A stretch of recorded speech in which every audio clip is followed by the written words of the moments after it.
নমস্কার সকলকে, ভালোবাসার রান্নায় সকলকে স্বাগত। ভালোবাসার রান্নায় আজকে যে রান্নাটা দেখি, পাকা পটলের রসা করে দেখাবো আজকে। তার জন্য আমার যা লাগছে, এই পাকা পটলগুলো আমি দু টুকরো করে নিয়েছি।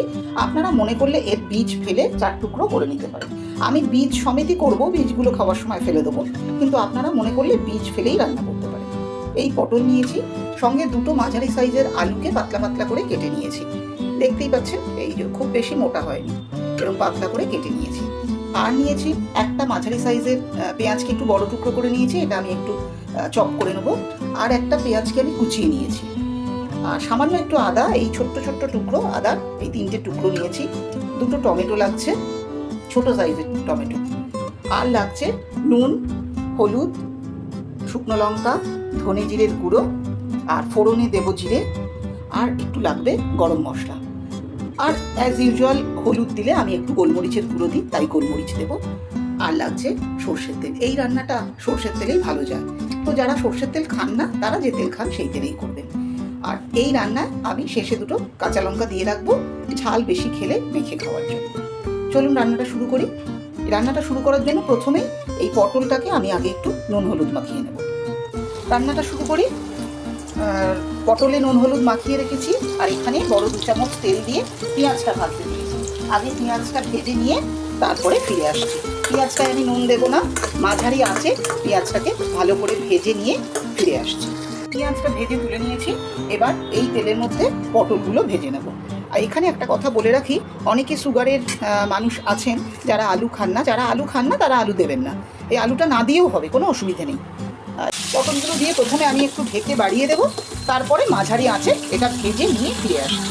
পটলগুলো ভাজা হয়ে গেছে, এবার আমি এই তেলটার মধ্যে আলুগুলো দিয়ে দেবো। আলুগুলো দিয়ে গ্যাসের আঁচ কমিয়ে নুন দিয়ে ঢেকে ভাজবো। আলুগুলো অর্ধেক সেদ্ধ করে নেবো, বাকি অর্ধেকটা পটলের সঙ্গে সেদ্ধ হবে। এবার আমি এখানে নুন দেবো, দিয়ে ঢেকে অর্ধেক সেদ্ধ করে ভেজে নেবো। আলুগুলো ভাজা হয়ে গেছে, অর্ধেক সেদ্ধ করেছি, তুলে নিয়েছি। কড়াইতে কিন্তু আর তেল নেই, সামান্য একটু তেল আছে। এর মধ্যেই আমি রান্নাটা শুরু করে দেবো। এখানে আমি জিরেটা ফোড়ন দিয়ে দিচ্ছি। জিরে ফোড়ন দিয়ে প্রথমেই আমি একটু আদা যেটুকু ছিল সেটা দিয়ে দিলাম। একটু আঁচ কমিয়ে করবে, তাহলে কোনো অসুবিধা হবে না। আমি ওই যে 2 চামচ তেল দিয়েছি, ওতেই করবো আমি রান্নাটা। আঁচটা কম থাকবে। আপনারা মনে করলে যারা তেল দিতে চান তারা এখানে আরও 1 চামচ তেল অ্যাড করতে পারে, কিন্তু আমি এতেই করব। একটু আঁচ কমিয়ে পেঁয়াজটা ভেজে নিয়ে ফিরে আসি। দেখতেই পাচ্ছেন, একটুও তেল দিইনি, ওই যেটুকু তেল ছিল গ্যাসের আঁচ একদম কম রেখে এইটাকে আমি কিন্তু ভেজে নিয়েছি।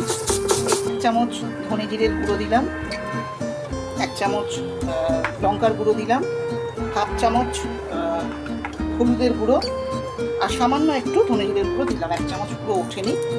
আর এবার একটু জল দেব।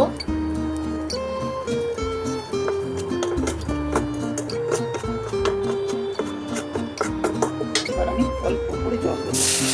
এবার এর মধ্যে আমি খুব সামান্য নুন দেব, কারণ আলু ভাজার সময় নুন দিয়েছি, পটল ভাজার সময় নুন দিয়েছি। অল্প সামান্য গোলমরিচ দিলাম, টমেটোটা দিলাম,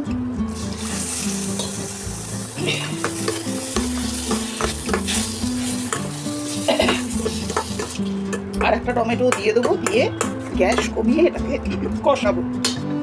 মশলায় যে জল দিয়েছিলাম সেটা ভালো করে কষিয়ে নিয়েছি। এরপরে আরও একবার আমি অল্প জল দিয়েছি, দিয়ে কষিয়ে নিয়েছি। যেটা দেওয়া হয়নি সেটা হচ্ছে চিনি। এই ছোটো চামচের 1 চামচ চিনি আমি দিয়ে দেবো। এটা চামচটা খুবই ছোট, দেখে ভাববেন না এটা যে বিরাট বড়। আচ্ছা, এইবার এর মধ্যে আমি এই ভাজা আলু পটলগুলো দিয়ে দেবো। গ্যাসের আঁচটা কিন্তু মাঝারি থাকবে। এইবার আমি এর সঙ্গে খুব ভালো করে এটাকে মিলিয়ে মিশিয়ে দেবো। খুব ভালো করে মিলিয়ে মিশিয়ে নিয়েছি। এবার এর মধ্যে আমি একটু গরম জল দেবো, এমনি জল দেবো না। এমন জল দেবো যাতে এটা ঝোল না হয়, এটা সেদ্ধ হবে। আলুগুলো অর্ধেক সেদ্ধ আছে, পটলগুলোও সেদ্ধ হবে। তো এরকম এইবার আমি একটু নুনটা মিষ্টিটা দেখে নেবো কেমন হয়েছে। আর পটল এবং আলু দিয়ে ঝোলটাকে একটু ফুটিয়ে দেখে তবে কিন্তু নুন দেবেন, না হলে আলু পটলের মধ্যে যে নুনটা আছে আগে দিলে বেশি হয়ে যেতে পারে। আমি এই 1/2 চামচ নুনটা দিয়ে দিলাম।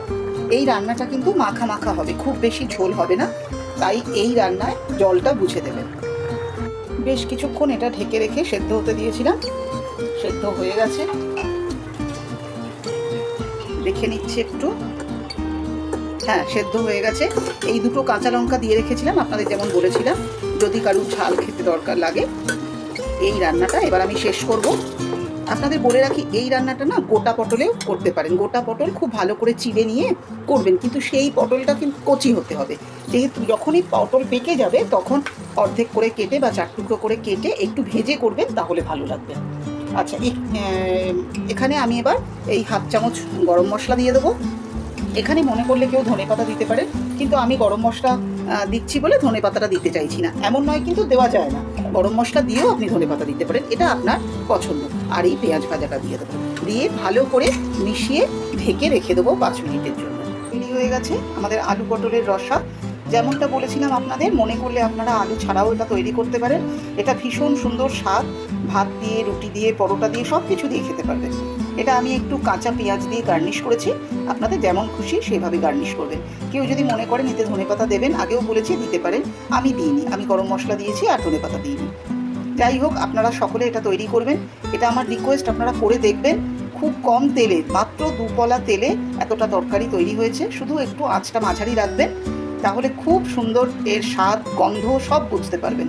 আপনারা সকলে এটা তৈরি করুন, খেয়ে দেখুন কেমন লাগে, তারপর আমাকে নিশ্চয়ই জানাবেন। ভালো লাগলে লাইক করবেন, কোনো সাজেশন থাকলে কমেন্টে জানাবেন, আর আমার চ্যানেলটাকে সাবস্ক্রাইব করবেন।